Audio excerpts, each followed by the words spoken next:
আমাদের শুকরিয়া আদায় করতে হবে এই জন্য যে অনেক মানুষ আজকে মেডিকেল বিষয়ে কাটাচ্ছে হইতে আসার চেষ্টা করেছিল কিন্তু তার রোগের কারণে আসতে পারেনি। এমন মানুষ আছে শয়তানের প্রবঞ্চনায় আজকে জুমার করে আসা নাই, আত্মা দিয়েছে শয়তানের প্রবঞ্চনায় হয়তো অযথা সময় কাটাচ্ছে, কিন্তু আমাদেরকে আল্লাহ তাআলা কবুল করেছেন বিধায় আমরা এসেছি। আবারও আমরা একসিতে বলি আলহামদুলিল্লাহ। আমরা আল্লাহ তাআলার শুকর আদায় করলাম, নবী দরুদ পেশ করলাম এবং ইরশাদ হচ্ছে যারা আমরা জামার ঘরে আসবো একত্রিত বসে নামাজ তথা আল্লাহর ইবাদত করব, তখন মহান রব্বুল আলামিন আমাদের জন্য ফেরেশতা নাযিল করে দেয়। ফেরেশতা আমাদের জন্য যতক্ষণ পর্যন্ত মসজিদ ঘরে আমরা অবস্থান করব ততক্ষণ পর্যন্ত আমাদের জন্য দোয়া করতে থাকবে। সুবহানাল্লাহ।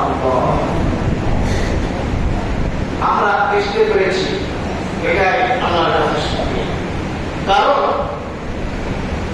আজকে পবিত্র মুহররম মাসের প্রথম জুমা,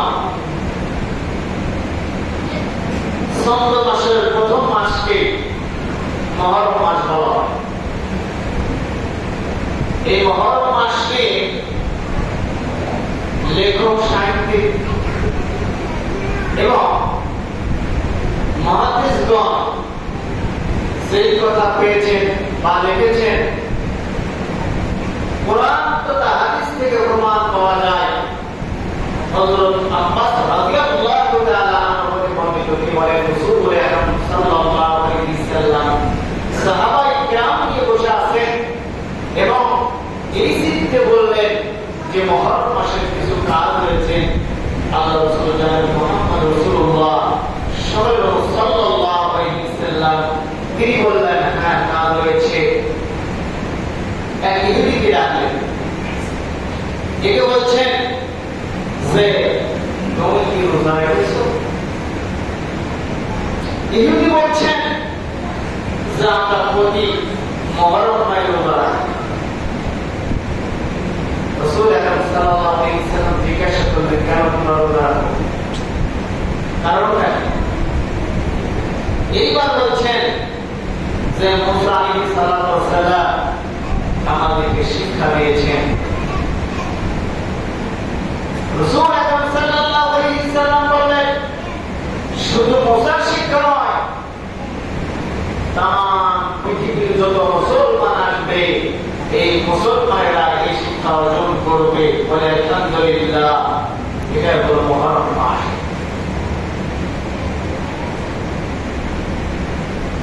এবং আব্বাস রাদিয়াল্লাহু তাআলা আনহু তিনি রোজা রেখেছিলেন। মুহররম মাসের 10 তারিখে তিনি রোজা রেখেছিলেন। রাসূল আকরাম সাল্লাল্লাহু আলাইহি ওয়াসাল্লাম বললেন যে তুমি যে রোজা রেখেছো তুমি কি করতে রোজা রেখেছো? আব্বাস রাদিয়াল্লাহু তাআলা আনহু বললেন, হুজুর আমি এই রোজা রেখেছি যে এর কোন হুজুর রয়েছে? রাসূল আকরাম সাল্লাল্লাহু আলাইহি ওয়াসাল্লাম বললেন, হ্যাঁ অবশ্যই রয়েছে।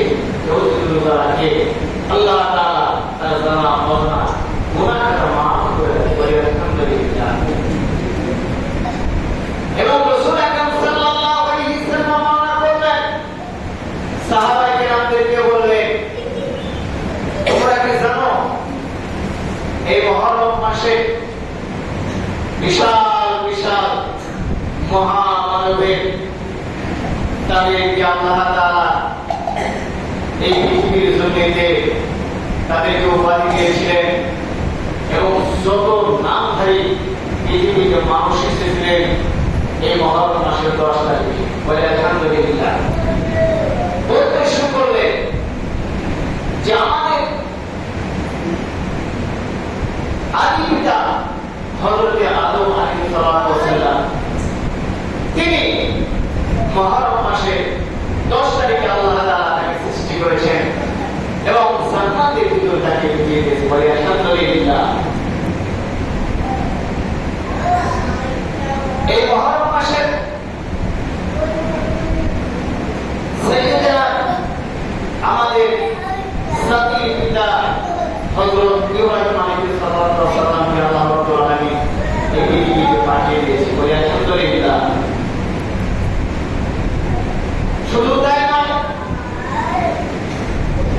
আল্লাহর হুকুমে যখন হুকুম আসলো, কুরবানি সংগঠিত হলো, আল্লাহর হুকুমে আল্লাহর হুকুম ফলো করার জন্য সাইয়্যিদনা ইব্রাহিম ইসমাঈলকে কুরবানি দেওয়ার জন্য, আল্লাহ তাআলার হুকুম পালন করার জন্য সে নিয়ে গিয়েছিল শাহিদি।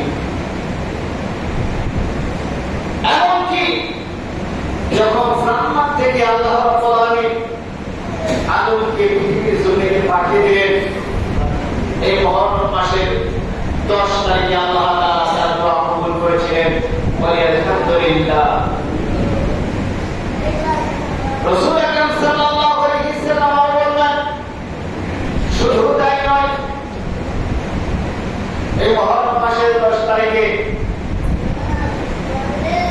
মূসাকে হত্যা করার জন্য যখন ধাওয়া করেছিলেন ফিরআউন, দলবল সঙ্গে নিয়ে যখন হাজির হয়েছিল, মহান রব্বুল আলামিন এই 10 তারিখে নীল সাগরে সুবরায়া নোয়া এই পৃথিবীর জমিন থেকে তার উঠিয়ে গেছেন।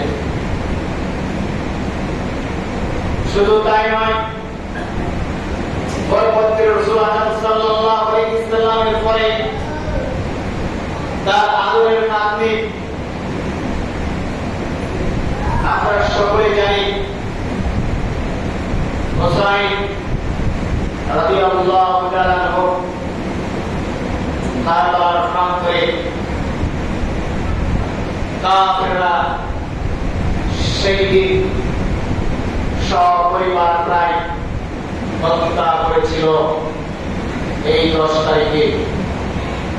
কিন্তু আব্বাস রাদিয়াল্লাহু তাআলা আনহু ওদের বন্ধু তিনি বলেন, রাসূল আকরাম সাল্লাল্লাহু আলাইহি ওয়াসাল্লাম বলেছেন যে এই মুহররম মাসে যে ব্যক্তি আমল করলো, এই আমলগুলো আল্লাহ তাআলা অতি দ্রুতভাবে আল্লাহ তাআলা কবুল করে নেয়। বলে আলহামদুলিল্লাহ।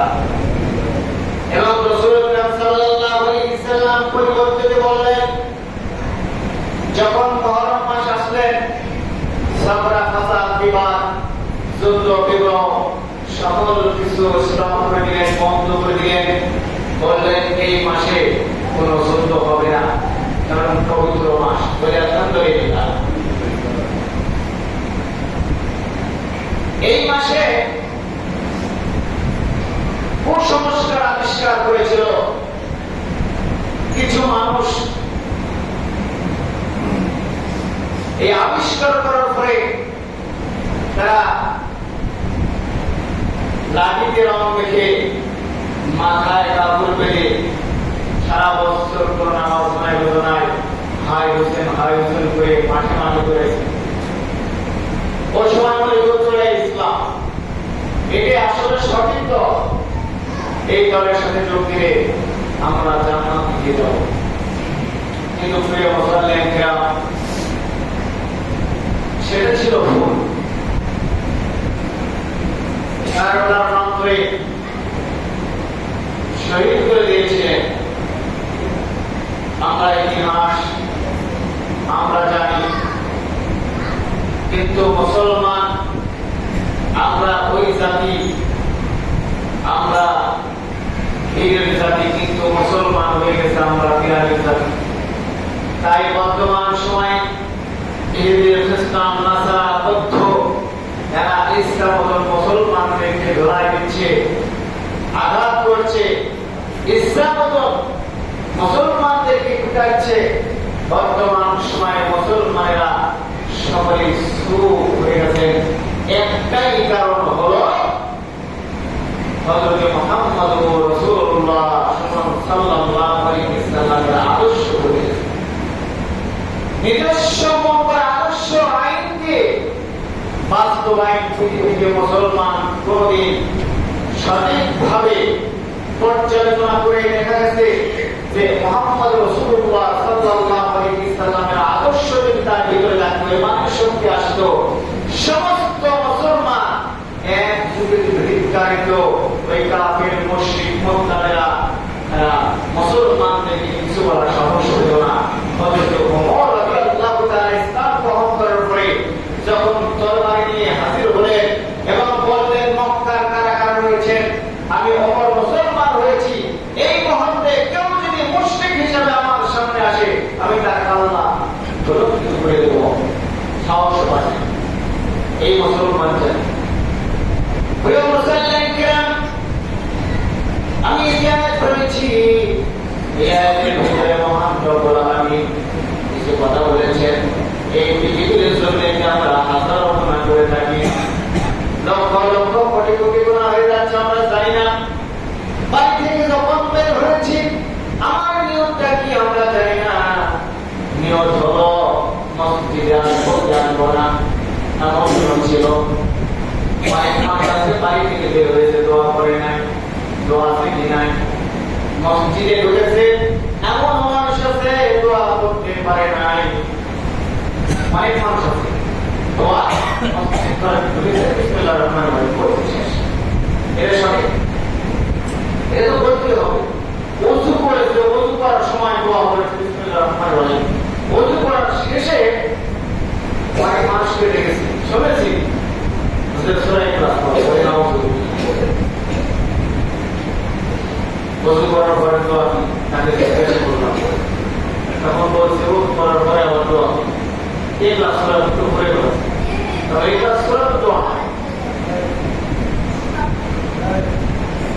ওযু করার পরে দোয়া আছে কিনা আমরা জানি কি জানি না। মসজিদে যখন ঢুকলাম এর দোয়া আছে কিনা, মসজিদ থেকে যখন বের হলাম এর দোয়া আছে কিনা, বাড়ি থেকে যখন বের হলাম তখন দোয়া আছে কিনা, বাড়িতে যখন ঢুকলাম আমরা কোনদিন সালাম দিই, বাড়িতে যদি ফেরেশতা দেখে আমাদের শান্তি আসবে কোথায়? খুব গরম হয়ে গেছে, অসুস্থ, বাড়িতে যেয়ে বলতেছে ঠান্ডা, অথবা পাখাতে সেখানে সালাম সালাম কিছু নাই। আবার অনেক দিনে বলে যে হুজুর বাড়িতে যে বউকে সালাম দেন কি সরল লাগে, লজ্জা লাগে। রাসূল আকরাম সাল্লাল্লাহু আলাইহি ওয়াসাল্লাম বলেন, আসসালামু আলাইকুম ইয়া আহলাল বাইত। সালাম দিলে ওই ফেরেশতাগুলো সালামের জবাব নাই এবং আপনার এবং তথা পরিবারের শান্তি বর্ষিত হয়। বলে আলহামদুলিল্লাহ। তাহলে আমরা অশান্তি করছি, বাসায় গেলাম যে একবারে যে বলবো দোয়া করবো, তাহলে আমরা শান্তি বুঝলে শান্তি পাবো। আমরা যে ইবাদত করতেছি, আমরা হাই হোসেন হাই হোসেন করলাম, তারা দোয়া খাওয়া ওই নামাজ পড়া ওই নামাজ বইটা ওয়াকিমুস সালাত ওয়া আতুজ যাকাত, যেখানে নামাজের কথা বলা আছে সেখানে যাকাতের কথা বলা আছে। আর আমরা বলে কি নামাজ নেই।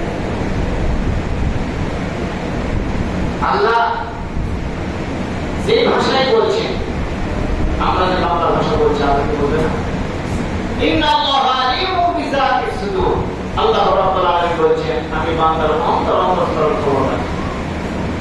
প্রিয় মুসলিম কিরাম, একটি বাস্তব এক্সাম্পল দিলে আপনারা বুঝতে পারবে। একটা লোক চিন্তা করলো ফজরের সময় যখন নামাজের আযান দেয় তখন সে তো ধরে নামাজ পড়ার জন্য উঠতে পারে না। পরে ঠিক আছে, পরে দিনে পড়ে নিব, এমনি ভাবে সময় দিতে যখন 40 বছর এসে গেল, ফজর নাই, যোহর নাই, আসর নাই, মাগরিব নাই, এশার নামাজও পড়লো না, কিছু নাই, ঘুমিয়ে গেল। এমনি করে ওই মানুষটার সামনে যখন হাই হোসেনের শব্দ এসে গেল, সকল কিছু ফেলে রেখে মাথায় গামছা দিয়া এমন ভাবে শ্বাস করিয়া লাঠি কাটে একটা লিয়া যখন রাস্তায় নামে, লোকজন জিজ্ঞাসা করলো ভাই আপনি লাঠি নিয়ে মাথায় গামছা নিয়ে বাঁধছেন কেন? বলে এই জন্য বেড়েছি জীবন তো কিছু কিছু করতে পারলাম না, এই মুহূর্তে যদি কাফের দেখি, মুশরিক দেখি, তাহলে তাদেরকে বিদায়া এই রাস্তা থেকে বিতাড়িত করবো। এইবার ওই ব্যক্তি বললেন, তুমি যে মুশরিক এটা কি জানো? বললে না, আমি কেন মুশরিক হলাম? তোমাকে কোনদিন মসজিদে দেখলাম না, নামাজ পড়ার জন্য কোনদিন তোমাকে এই রাস্তায় আসা দেখলাম না। আজকে যখন আইনসেন বলেছে তখন রাস্তায় নেমে গেছো। আল্লাহ বলেছেন, যে ব্যক্তি স্বনিশ্চিত ভাবে নামাজ ত্যাগ করলো, আল্লাহ রাসূল বললেন সেই ব্যক্তি কুফরি করলো, বোমায় রাখলো, সেই জন্য সেই ব্যক্তি ওই সময় কাফের হয়ে গেল। ওই অবস্থায় মৃত্যু বরণ করলে ওই ব্যক্তি জাহান্নামে চলে যাবে। তাহলে তুমি কি নামাজ পড়েছো? বললেন আসলে ওই কাজগুলো করা হয়। কথা বলেছেন যে আসল কাজ, আমাদের যে মূল কাজ, এই কাজগুলো যদি আমরা না করি, তাহলে এই যে আমি কথাগুলো বললাম, রাসূল আকরাম সাল্লাল্লাহু আলাইহি ওয়াসাল্লাম বলছেন যে এই পবিত্র